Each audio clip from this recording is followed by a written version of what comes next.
আসসালামু আলাইকুম। আলহামদুলিল্লাহ, নিজে নিজে চেষ্টা করে মিশরি ফার্মি মুরগির বাচ্চাগুলোর জায়গা বানাইলাম আজ।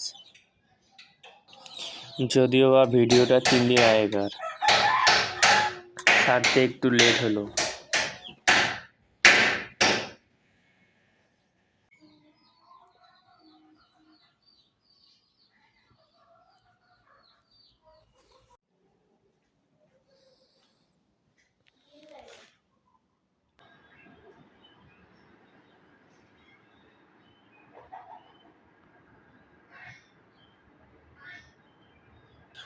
অনেক কষ্টের পর ঘরটি তৈরি করেছি।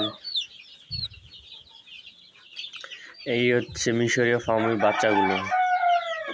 আমার যেগুলো বড় প্যারেন্টস আছে সেগুলোরই বাচ্চা এগুলো। ইনকিউবেটর দিয়ে ফুটিয়েছি। মাশাআল্লাহ, বাচ্চাগুলোর বয়স 35 দিন। এগুলোর মাঝে কিছু দেশীয় বাচ্চা আছে।